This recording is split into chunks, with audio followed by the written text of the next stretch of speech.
Okay, today we are talking about Salish Matter. You might know her from her dad's YouTube channel. He has over 32 million subscribers and over 13 billion lifetime views, which is just like almost difficult to understand. And Salish is now 15, but she rose to internet fame when she was around 10 years old when she started being featured on her dad's YouTube channel. So one of his most recent videos featuring his teenage daughter is called 5 Dates in 24 Hours. It's been viewed over 15 million times, and it follows Salish as she goes on 5 dates in 24 hours with a fellow YouTuber, Cato Roberts. And Cato faces challenges from Salish's dad to make sure that he's worthy of dating Salish. So Jordan, who is Salish's dad, his content used to, like when he first started, it revolved around photography, but now a lot of his content revolves around Salish's relationships and her dating life. Like recent uploads include one called Are They Dating? And it's been viewed 23 million times, or Boys vs. Girls Trapped in a Tiny Room, which has been viewed 37 million times. And again, these numbers are just like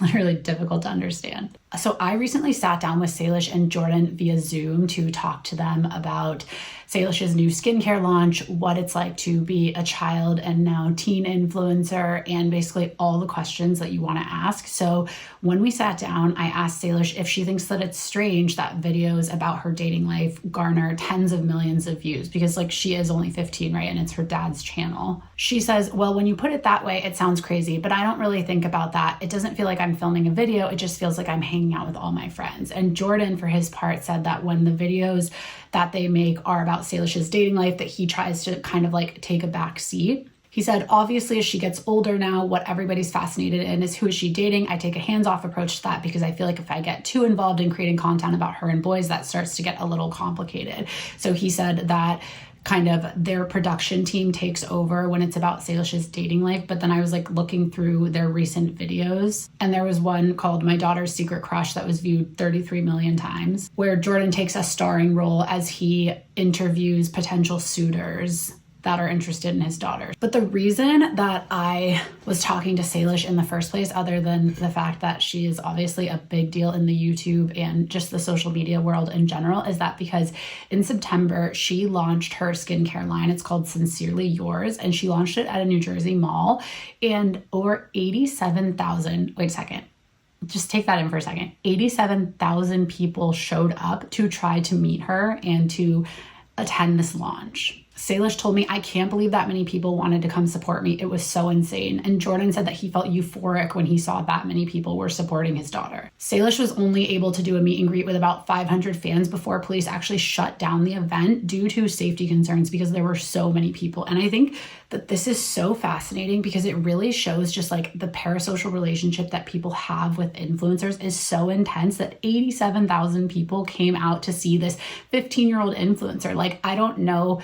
who else like launching a skincare line that 87,000 people would show up for. Like, that's really interesting to me. Salish told me that Sincerely Yours, her skincare line, has been a dream come true. She said ever since she was 13 and started skincare, she's dreamt of doing something like this. As I was talking to Jordan and Salish, Jordan started telling me that when they were pitching Sincerely Yours to be carried at Sephora, they were talking to Sephora executives and they were like, you know, so many skincare lines from like influencers and celebrities crash and burn. Like, why would yours be any different? So in response, Jordan asked the executive if she was a fan of Ariana Grande. The executive said that she was, and Jordan says, what color is her bedroom? But the executive didn't know what color Ariana Grande's bedroom is. Jordan said, that's the difference between influencers and celebrities. The people who watch Salish, they know everything that we have shared about her. As a result, they feel very connected to her. And when I was writing this story, Sincerely Yours was actually sold out on Sephora. So it seems like Jordan knew what he was talking about. Though YouTube videos of Salish regularly command tens of millions of views, both Salish and Jordan said that they only film content 1 day a week. So on Sundays, they go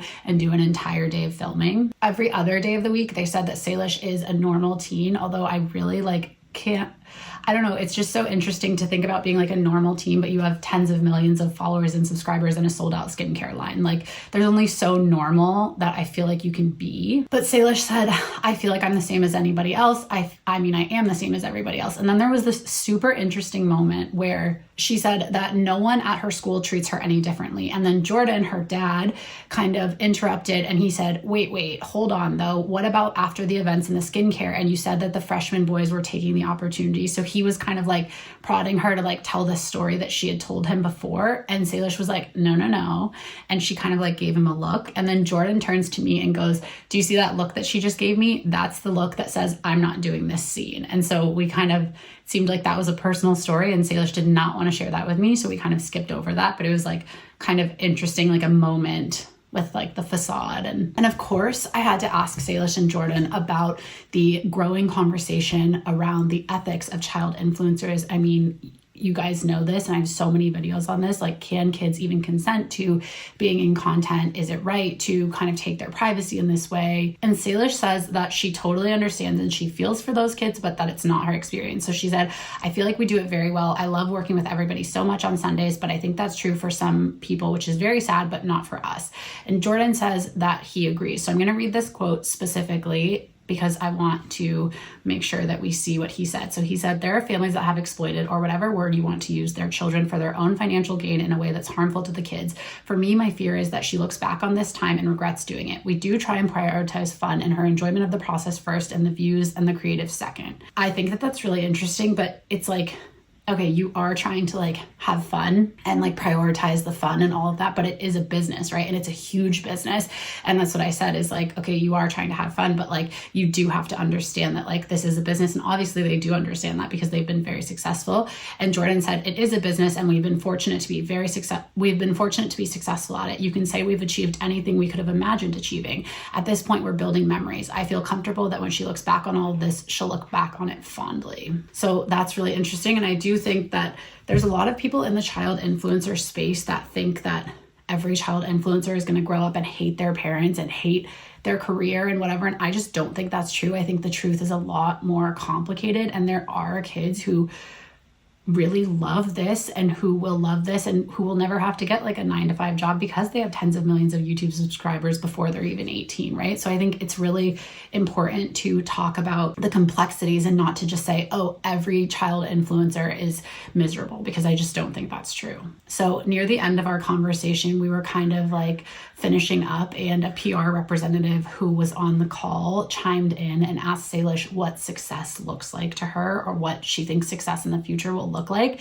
And Salish said, that's a hard question. I just want people to be happy, especially with the content we put out in the world. Yeah, that's what I want, just making people happy. So this was a really interesting experience to talk to really one of the preeminent teen influencers of today. Like, it's just unbelievable. 87,000 people showed up to meet her at this mall. Her skincare line immediately sold out. Like, they have tens of millions of subscribers and followers. Like, it's just bananas. But I hope that you read the full story. I'll link it below. And if you are interested in more deep dives into internet culture, make sure that you follow me, subscribe, and hit the notification bell so that you don't miss my next video. And if you have anything that you want me to look into, just let me know.